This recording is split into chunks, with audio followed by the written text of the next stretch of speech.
Hey everyone, it's Mike from Junkie on Crafts and Builds, and this is the unboxing and impressions video for Fans Toys FT-48 Jive, their interpretation of a G1 Jazz. So I purchased this from Toy Dojo, and they shipped it out super fast. So shout out to Eddie and the crew there. I hope you guys have a happy holidays and a safe one. But anyway, let's get moving on here. So this is the box. Again, a real nice image there of Jive on front of it. Fans Toys 2022. Side. Here's the back with all the product shot. Get in here for you. So without further ado, let's just unbox this guy and see what we got inside. So out of the box, the first thing we have here is the collector's card. Again, the render that we've seen before for Jive. And then on the back, we have the tech specs and the same bio that was on the back of the box. And next we have the instruction manual. And again, it's a really nice step-by-step instruction, easy images to follow, shows like contents and accessories. It's nice to have. So here he is out of the packaging. So let's just go ahead and start revealing all the accessories. There's the main figure. And here are the accessories that come with Fans Toys Jive. So we'll go ahead and try putting this shoulder cannon, or shoulder rocket launcher I should say, sorry, onto his back. So you can see there's these little clips here that we're just going to go ahead and push this into place. And there's how he looks with that shoulder weapon on. And like I said before, it has that little ratchet that you can aim it up out of the way or have it straight on. Looks decent enough.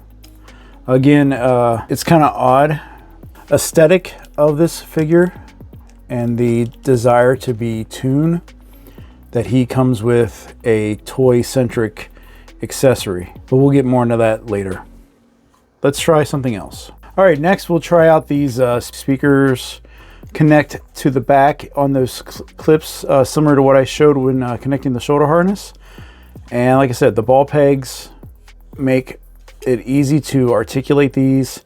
You can have them, flared out, straight on, off to the side, so you give them a little more separation with the head. And again, that metallic blue is really striking with against the figure. So nice accessory. And in masterpiece fashion, we go ahead and open up his hand. And we have this little tab area here that the gun will slide into. And you just close his fingers around. Make sure I got it in place there. Looks really well done. So, and it doesn't fall off. Now for the grapple arm, what we have to do here is flip open this little space here, rotate the hand. Whoops. I forgot we have to rotate the hand around, I believe. And that folds inside. Close that up.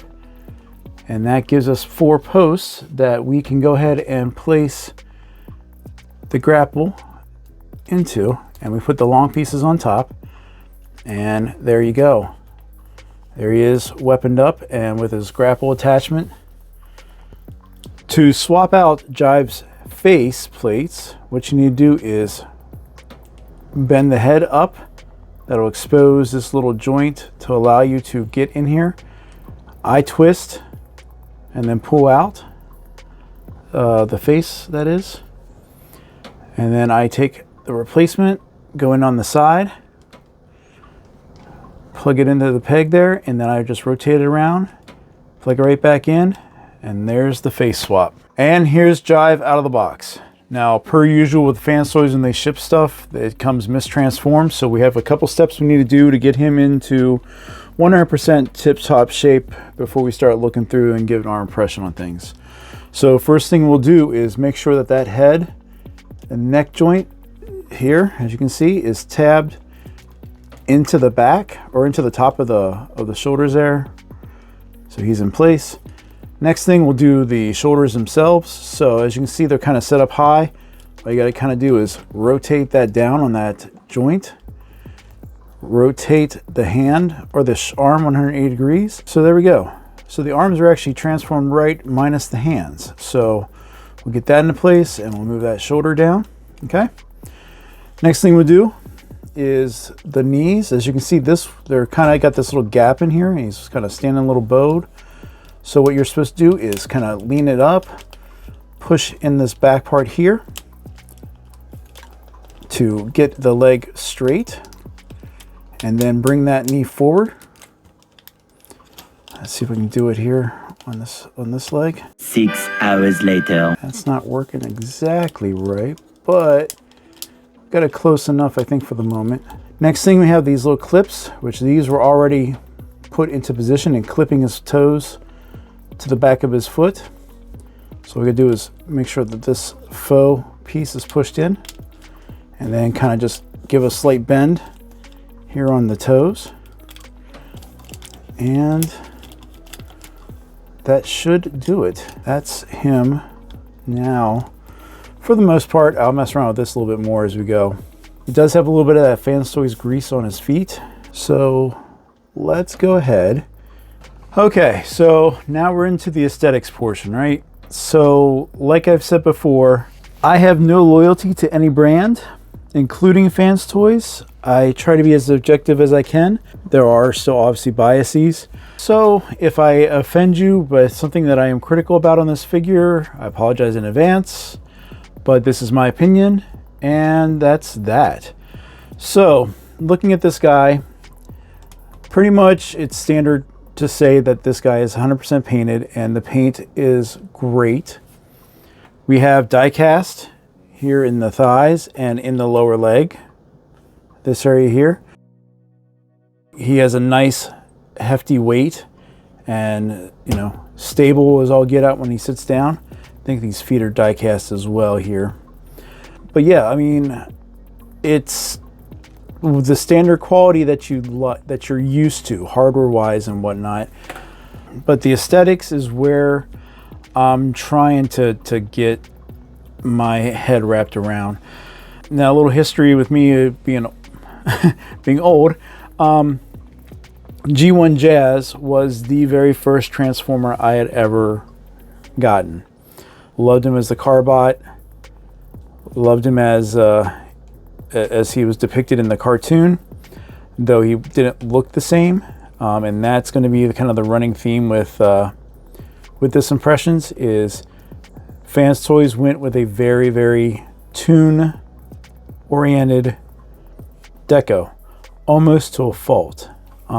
I'm trying to get it to grow on me, but if I was that excited, I shouldn't have to be trying. Not saying this is bad. I mean, this is a good quality figure, as one would expect. I don't know, maybe it's nostalgia, maybe it's just me being stubborn. He has to grow on me, I think. This is like the first time where I'm looking at this, I'm like, this does not automatically scream definitive. This is a very good interpretation of the G1 character, but with the other ones, with the other Jazz characters we've had, to me it's not an immediate knockout.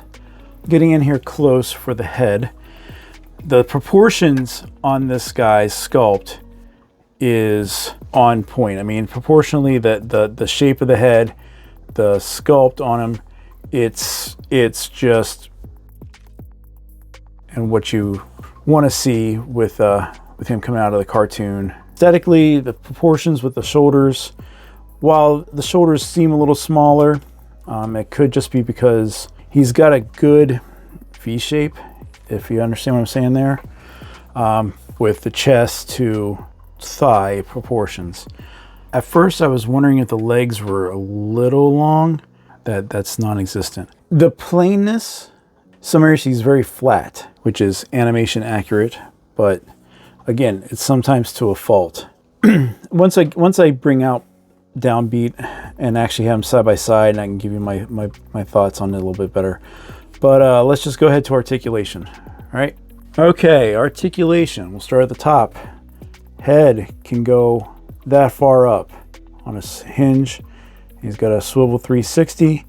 Can't really do any real angled look. So shoulders. Now I've been having some quirkiness with this. The shoulders, he can go 90 degrees no problem. Bicep swivel. He has single jointed elbow that gets you past 90. Shoulders are on a ratchet, but it's really a stiff, hard ratchet. And as you just saw there, when you start manipulating it, he starts to come apart a little bit. So you got to kind of squeeze him back into place. You might need to hold him down underneath here and rotate. Wrist swivel. He's got the the hands similar to Mirage, where the index fingers separate from the rest of the fingers, but they're all typewriter, and the thumb doesn't move. So this is exactly the same hand we had with Phantasm, their Mirage, and I didn't really care for that at all. We have a bit of a waist swivel that you have to maneuver the pack around. Let's see. We have an ab crunch, fairly decent. So moving down to the hip skirts, we have side hip skirts, right? And we have in the back here, we have some small ones that move out of the way. So with that, you can get your legs. Once I get this one up, this one's really tight. There we go. You can get the legs all the way up on a ratchet with a die cast joint here. Nice clicky ratchet. Friction out to the side.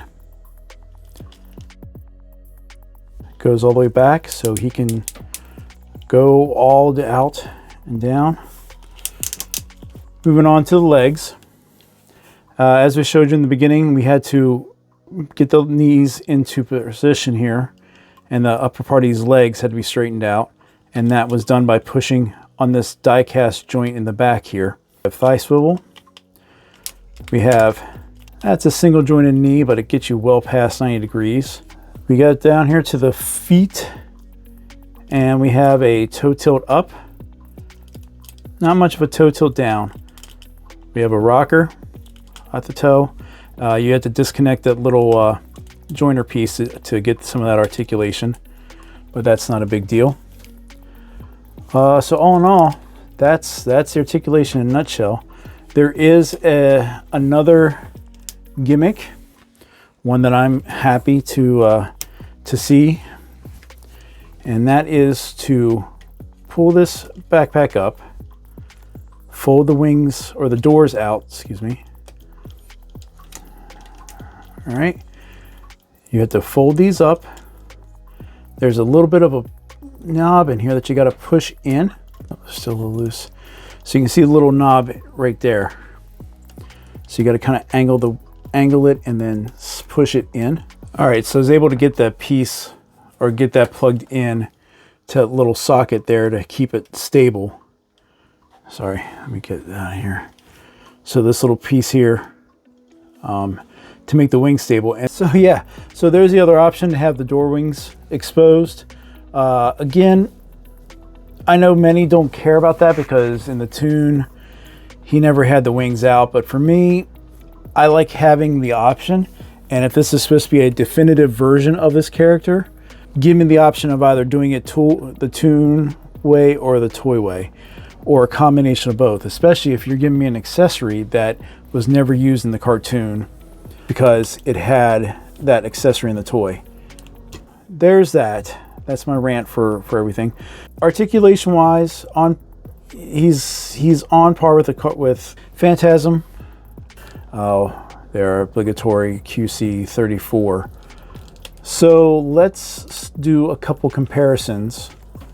And here's Jive with a couple of Season 1 alums. We have the TE01 Optimus Prime, Fans Toys prior release with FT Phantasm, their Mirage, MP21 Bumblebee, and X-Transbots Toro, and then Hasbro Core Spike Wiki from the 86 movie. So as you can see, he scales as one would expect with the other MP size bots. And for another comparison, there he is with the X-Transbots Commander Stack. And there he is next to the Deformation Space Sky Warp. And here's Jive with the rest of his 2022 release that I own. I don't have Hitch because I didn't care about the character, and I'm happy with the X-Transbots version. But this is a nice round grouping that Fans Toys has released this year. And here's the comparison that the video and impressions all led up to. We have Fans Toys Jive versus the MakeToys DownBeat Premium reissue from 2021. And this is really a subjective point in the video where anyone's collection and their focus is what is going to help them decide which one of these two to go with. Obviously, the engineering and build between these two are vastly different. This guy obviously has his die cast and the premium paint all over, where this guy has only certain parts painted and it's kind of glossy, and minimum, if any, he's got die cast here on his chest to help bring the weight in. But it's really the looks at this point.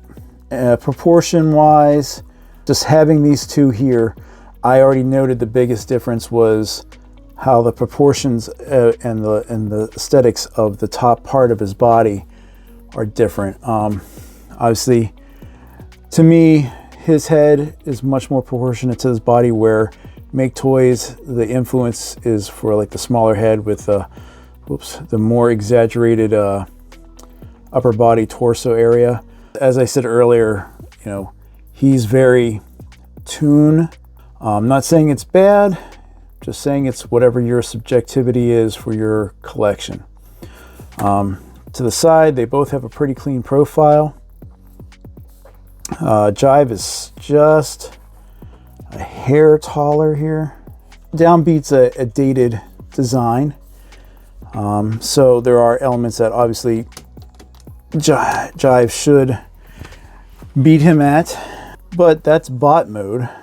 What we need to do now is to get these guys transformed and see how they look in vehicle mode.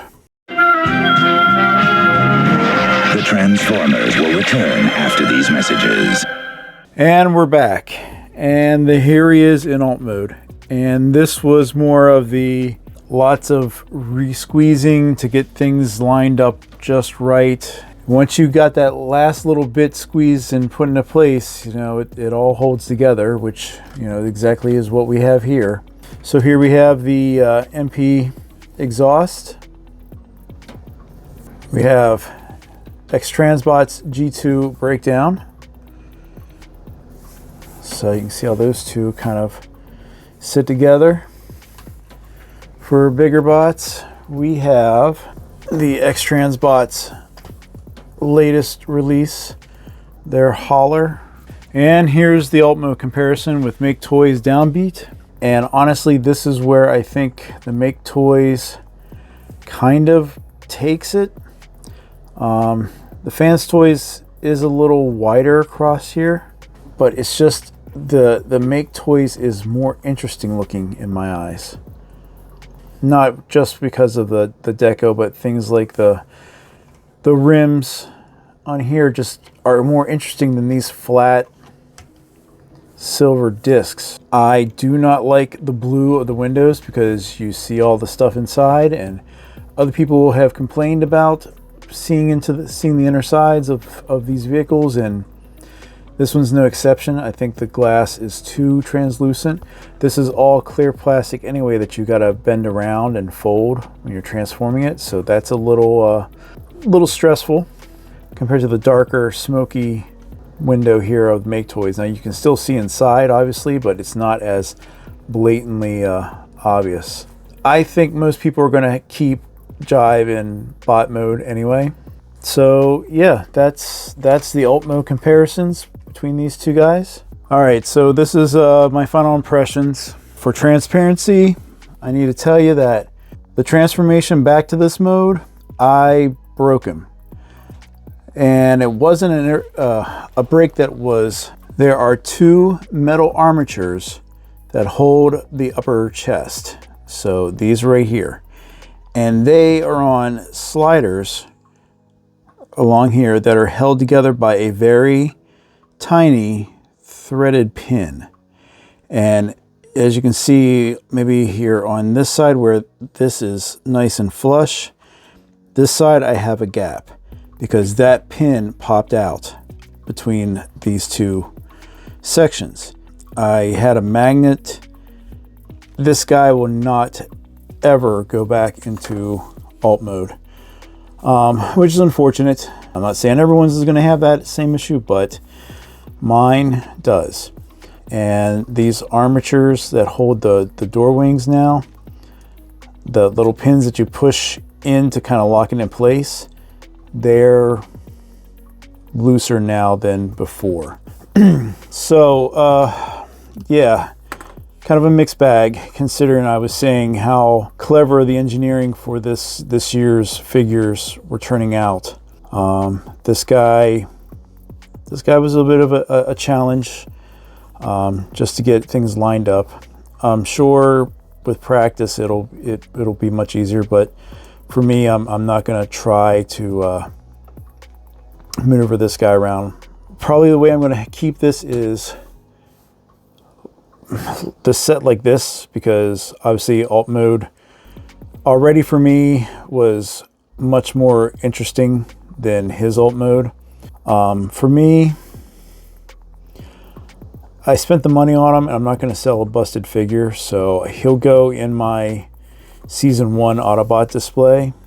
And like I said, I can still articulate him and put him in poses, but it's just unfortunate that these ratchets and this whole upper body kind of limit what I feel like it can do. That's my impressions for Fans Toys. We'll just go right to the pictures, and I'll talk to you guys later. Bye.